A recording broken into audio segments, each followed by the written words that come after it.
Hello, welcome to lecture 10 of Elec Eng 2CI5. In this lecture, we'll address some special cases nodal analysis. We have seen in the previous lecture how nodal analysis can be used in circuits that have current sources or voltage sources with resistances in series with them in the same branch. But there are special cases that need special care. For example, when you have dependent current sources or dependent voltage sources or independent voltage sources. All these cases require special handling. Sometimes voltage sources especially create difficulty in nodal analysis. We can get around that difficulty by using something we call a super node, which I'm going to explain in this video. Okay, so in this video we'll go over these special cases and we'll have one example on each case. Okay, so the first case we are going to handle when you have a current source. Current sources can be voltage controlled, so it's a current source, but its value is dependent on a voltage somewhere else. This is called voltage controlled current source. Or you have a current source but whose value is dependent on another current somewhere else. This is called current controlled current source.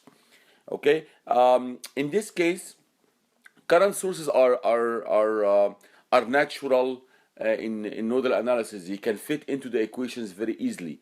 If you have a dependent current source, like a voltage controlled current source or current controlled current source, what you have to do, you have to express the controlling parameter. This is really the main point here. Express the controlling parameter in terms of the nodal voltages that you are solving for.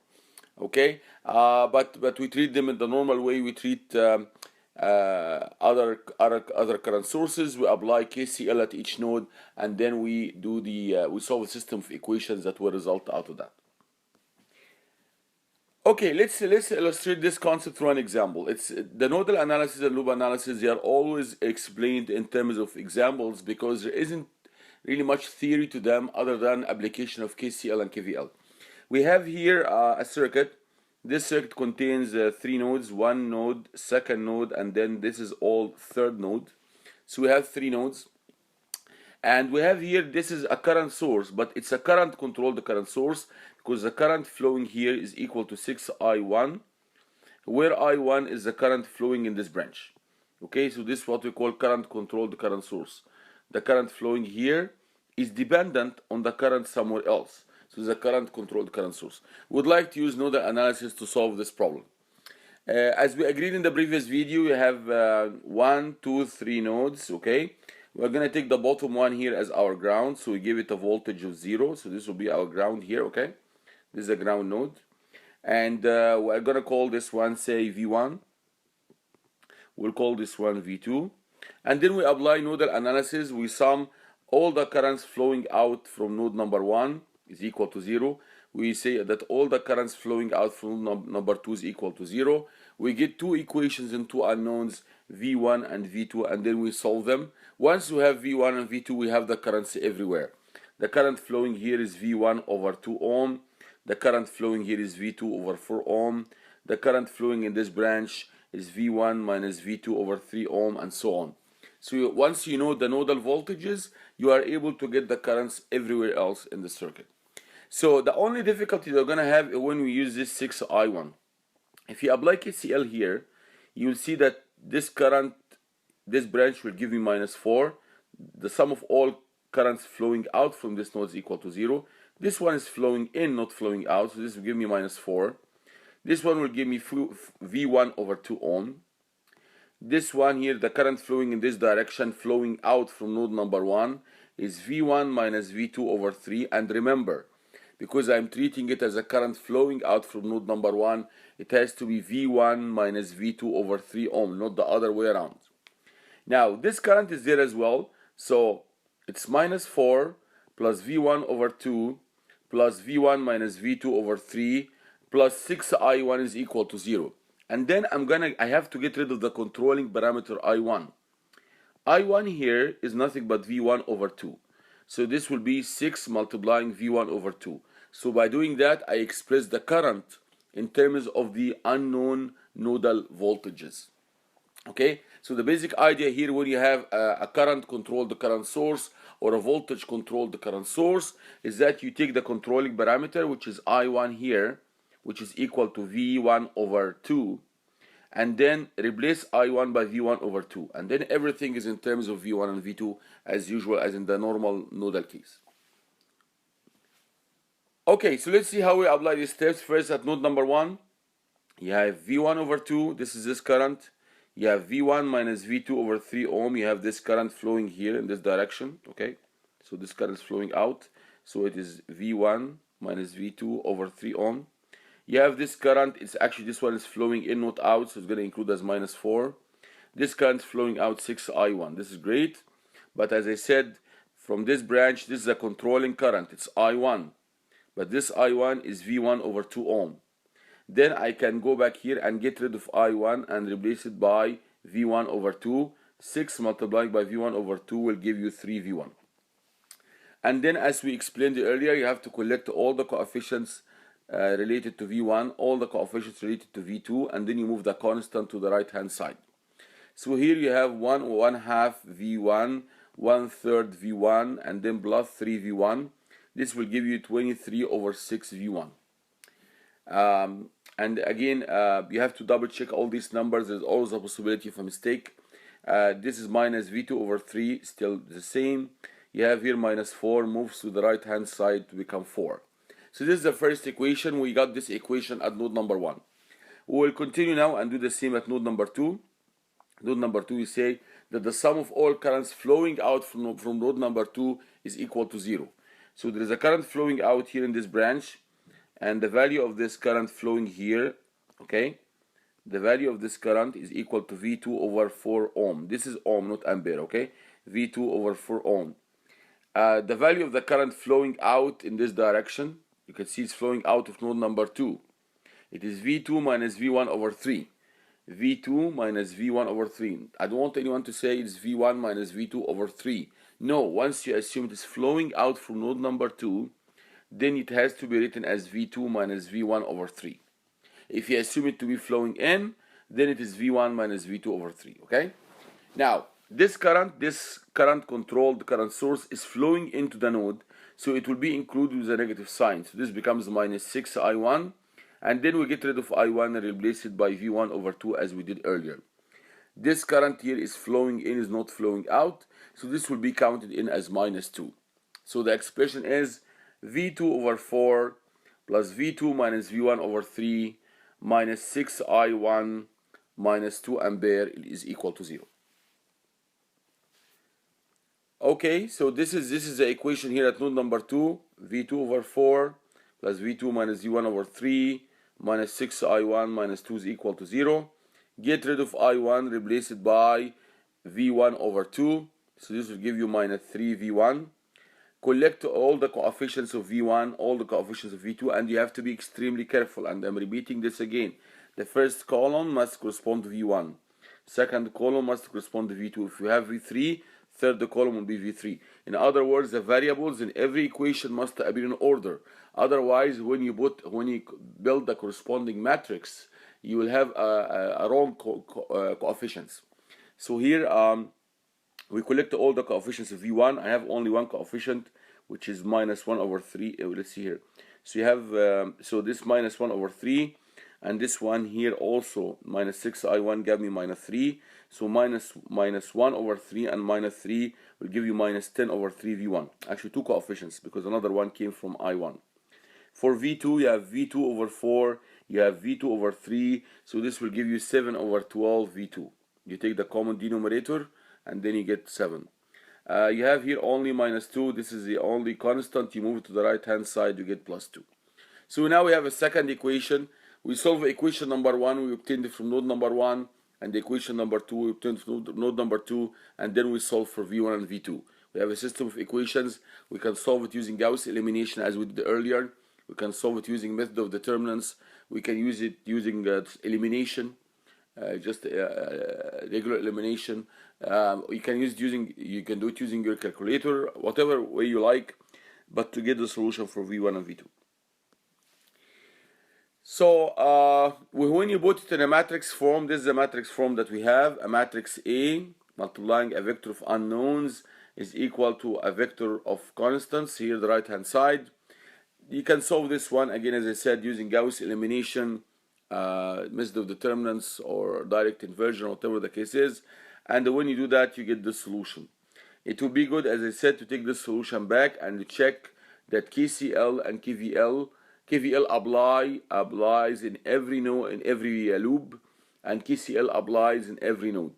At least do one check just to be able to in case you made a mistake or something. So I suggest you always take a minute to take a look at your answer. Does this answer make sense or not? Okay, independent voltage sources can sometimes be challenging when we deal with nodal analysis. Why? Because the current going through a voltage source depends on the rest of the circuit. So there are some cases where it does not cause complication, but sometimes you have to use the concept of a supernode. Every independent voltage source that you have gives you one extra piece of information, and it can reduce the number of unknowns that you have, as I will show you in a second. Okay, so we may have 4 nodes, but because you have 2 independent voltage sources, the number of unknowns is reduced from 4 to only 2. Okay, super nodes may be the one to be used sometimes, and you become experienced in this when you see more examples. But first I have to explain what's meant by a super node, because this concept we will use it often in analyzing circuits using nodal analysis if they have independent voltage source. Let's take a look at this. This is a circuit we had earlier. We dealt with it, I believe, in a lecture or tutorial. You have this voltage source here. Okay, this voltage source is connecting 2 internal nodes. What do I mean by internal nodes? This is ground. Okay, this is ground here. So this node is not, this voltage source is not connected to ground. One of its terminals is not connected to ground. It's connected between node number 1. Okay, I can simply write it here. This is node number 1. I had node number 2. I have node number 3. Maybe I have node number 4. Okay, let's apply KCL at node number 1. You know the current flowing out? Yeah, you can say it's V1 over 12K. You know this current flowing out? Yes, this is V1 and this is V3. So it is V1 minus V3 over 12K. Do you know the current flowing here? No. We have no way of calculating this current. Why? Because this current depends on the rest of the circuit. Then you end up with a problem. Nodal analysis cannot be applied directly at this node. The same thing happens here. This is node number 2. So the voltage here is V2. So this current flowing out is V2 over 12K. The current flowing out this way is V2 minus V4 over 12K. But you have no way of calculating the current flowing in this branch. So in order to bypass this situation, or to overcome this situation, we built something called a super node. We usually treat each point here as a node, but we can't treat any closed contour as a node as well. Where does this come from? This actually comes from electromagnetics, and I explained this at the beginning of the course, that the origin of Kirchhoff's law is this expression. It simply says that the total current flowing out from any closed surface is equal to the rate of change of the charge enclosed. Okay, this is a law for conservation of charge in electromagnetics. So any closed surface, and here I mean a 3D surface. If you try to find the current, this is the integration of the current density. You do something called surface integral. This is equivalent to multiplying the current density by the area. And when you multiply current density, which is ampere by meter squared, by the area, you get ampere.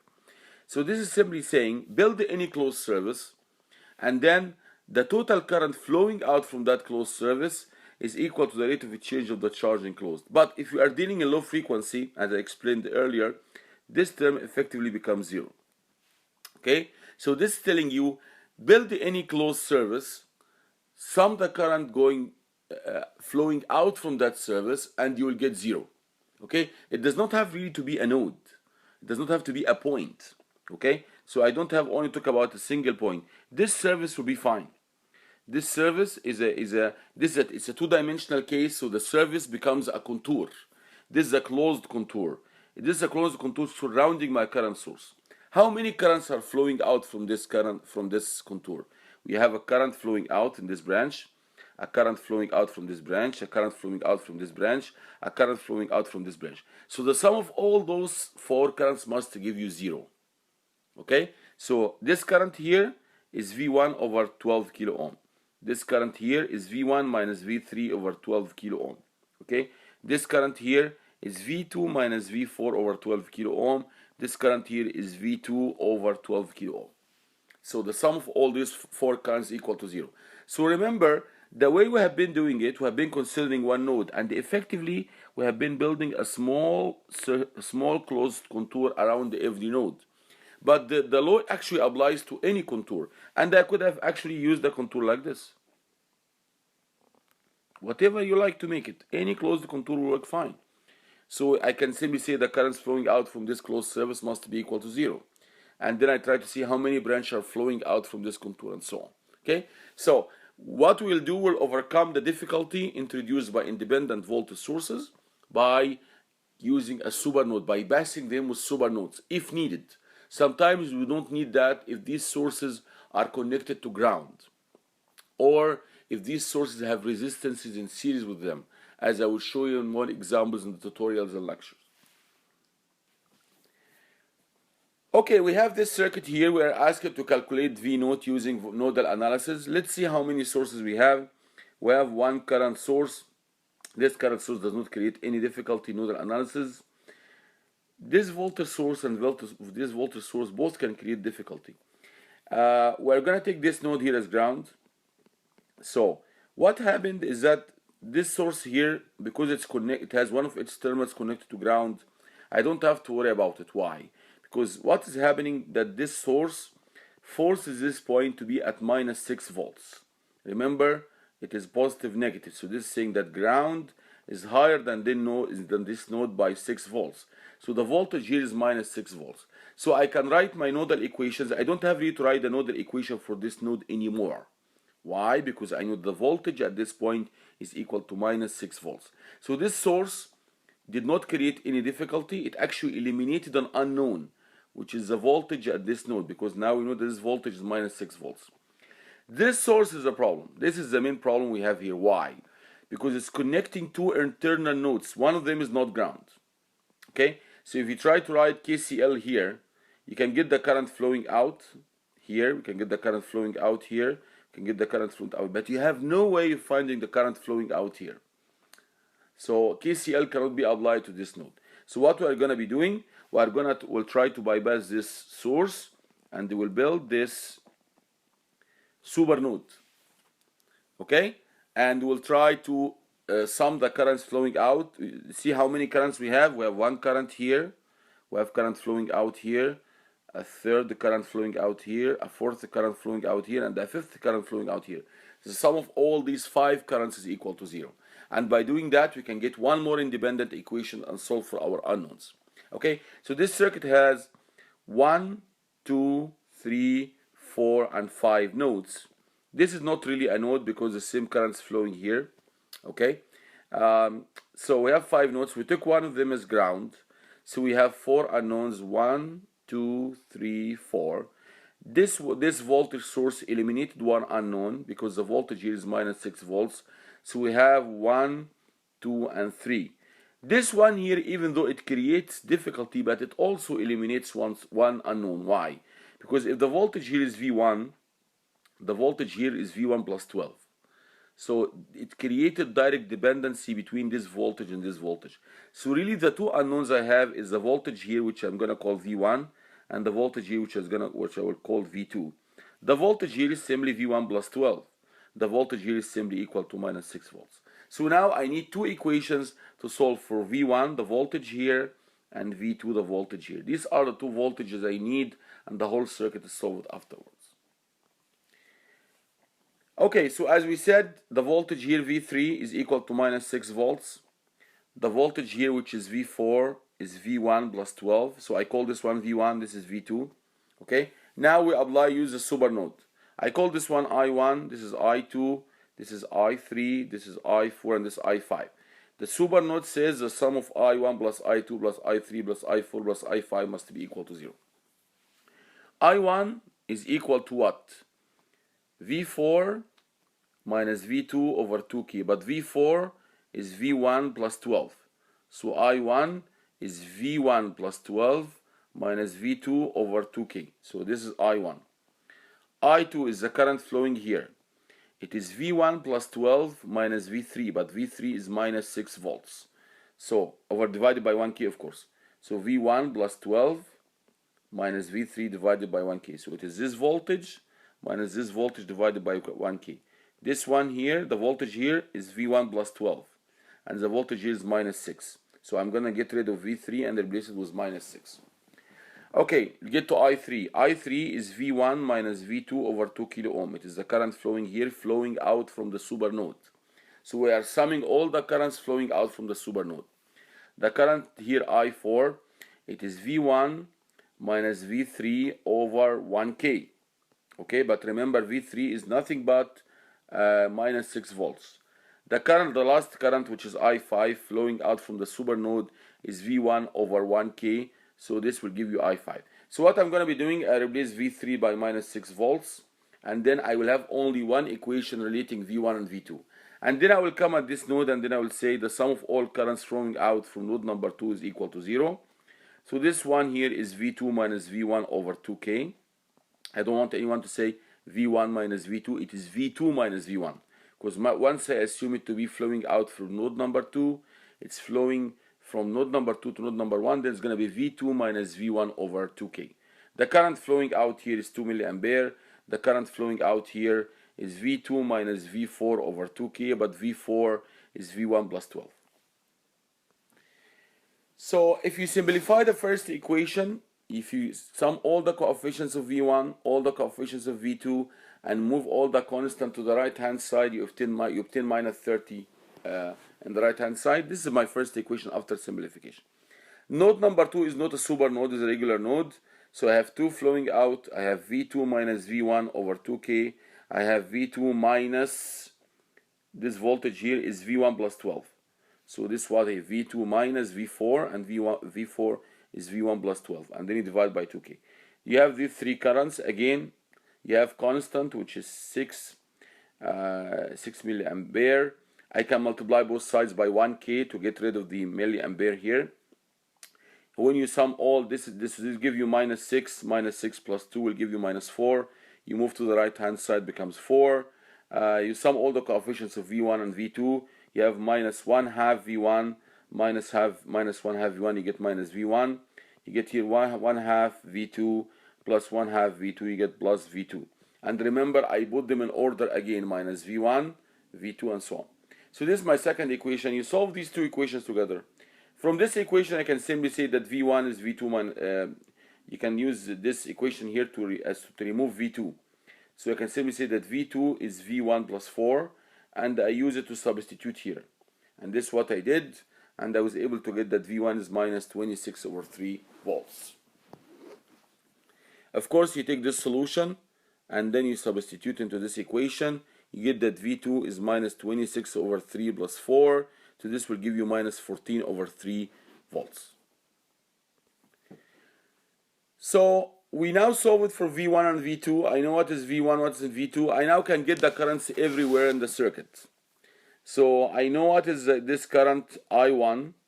It is V1 plus 12 minus V2 over 2K. Remember, this current flowing here is this voltage minus this voltage divided by 2K. And this is what I did. I calculated all these currents. I can get I2. I2 is the voltage here minus this voltage divided by 1K. This one here is V1 plus 12. This one here is minus 6. So when you divide them by 1K, you obtain I2. I did the same for I3 and I4 and I5. And I did do one check. I went, I believe, around this loop and verified that KVL is equal to 0 around this loop. Or you could have verified it around this loop. Okay, I took a minute to do this verification and my answer was correct. Okay, there is always a possibility of making a mistake. So as I said, after you are done with your solution, Please go back, you applied nodal analysis, do KVL around one loop, maybe this loop, or maybe this loop, or maybe this loop, okay? A loop that does not have a current source, and verify that KVL will apply, okay? Okay, so in the previous example, we talked about circuits that contain independent voltage sources. What about dependent voltage sources? So these are voltage sources, but their values depend on the voltage or current somewhere else.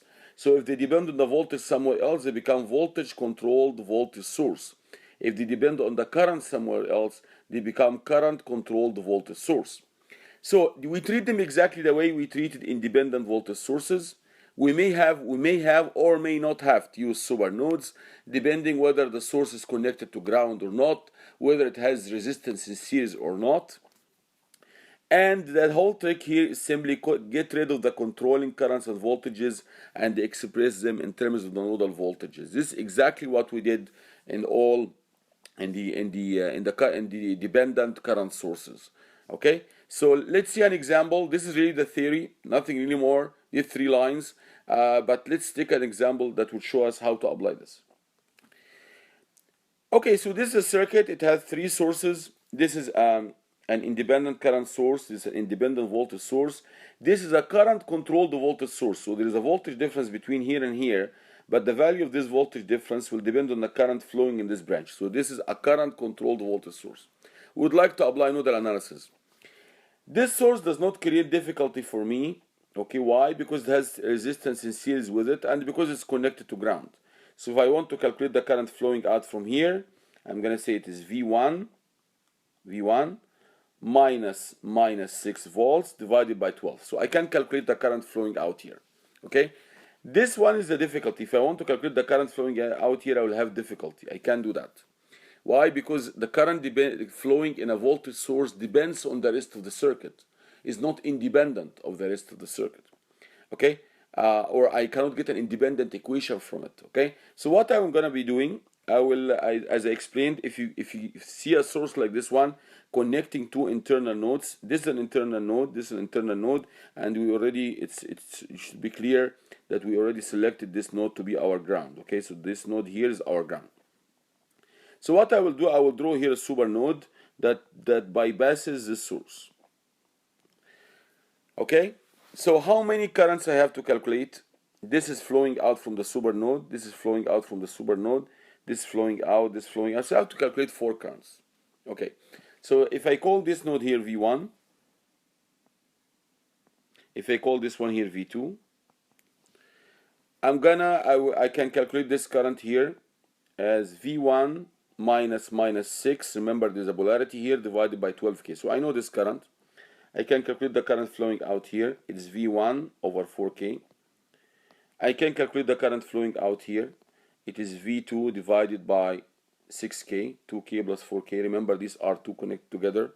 I can calculate the current flowing out here. It is minus 2 milliampere. One very important point to notice that because we have this source here, V2 is equal to V1 plus 2000 IX. So V2 is not really independent of V1. Okay, V2 is not independent. So the presence of this voltage source really reduces the number of unknowns by 1. So I can actually solve for only one unknown, which is V1. Okay, so everything can be written in terms of V1. This is V1 over 4 kilo ohm. This is V1 plus 6 over 12 kilo ohm. This one here is V1 plus 12 IX over 6 kilo ohm, this current here. And this one is minus 2 milliampere.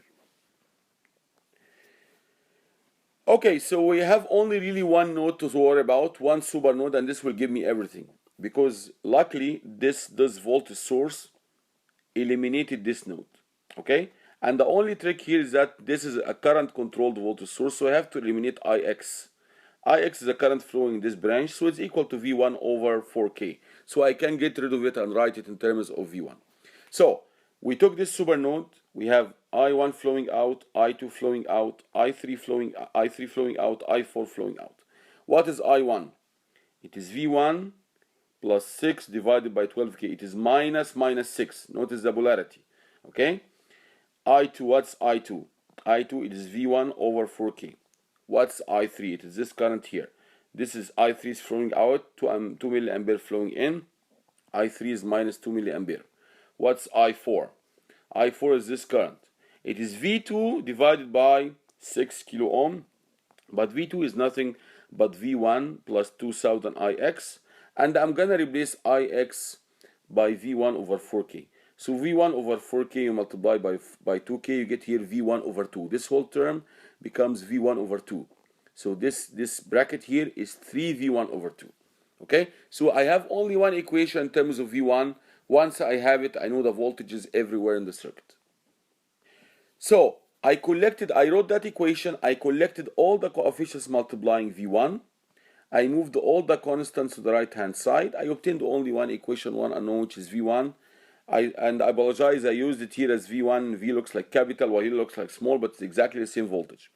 If you solve for that, you get V1 18 over 7, okay? If you get 18 over 7 volts, then you know what is the current flowing here is 18 over 7 divided by 4K. And if you do that, you get 9 over 14 milliampere. So I know what's IX right now. I can determine what is V2. V2 is V1 plus 2000 IX, so I multiply this term by 2000. V1 is 18 over 7. I get 27 over 7 volts. If you know V2, then you know what is V output, because this is nothing but a voltage divider. If you know V naught, then V output is nothing but 4 over 4 plus 2 of V naught. It's 2/3 of V naught. Okay, it's simply a voltage divider. So I know now what is V naught. And before you break and you say I'm done, you have to do some check on your answer. I calculated V1, I calculated V2. Maybe you can go around this loop and calculate KVL and verify that KVL around this loop sums to 0. I did this verification and it turned out to be correct. I verified KVL here. I believe I verified another node, which is this one here. Pick any one of them and verify that KVL applies. Why? Because you use the only KCL in your solution. So if KVL works fine for one big node like this one where you have a number of currents, then you are okay. It means your solution is perfect. So the last thing I want to mention, that once I have V1, I can get V2. Once I have V1 and V2, I know the currents everywhere. This one here is V1 plus 6 over 12K. I calculated that, 0.7143. This one here is V1 over 4K. I calculated that, 0.642 milliampere. I was able to get the current flowing in the current source. And you see this current here is equal to I1 plus I2. It does not give me an independent equation. So it's equal to I1 plus I2. And remember, I2 here is also IX. So you sum them, you get 1.3571. I was able to get V2. I was able to get the current I3. Okay, I made a check after I got all these currents. I went around this loop and verified KVL, and indeed KVL gave me 0. So let's go around here. This will give me minus 6. Okay, this is positive, negative, plus 12K multiplying I1, positive, negative, plus 2000 IX.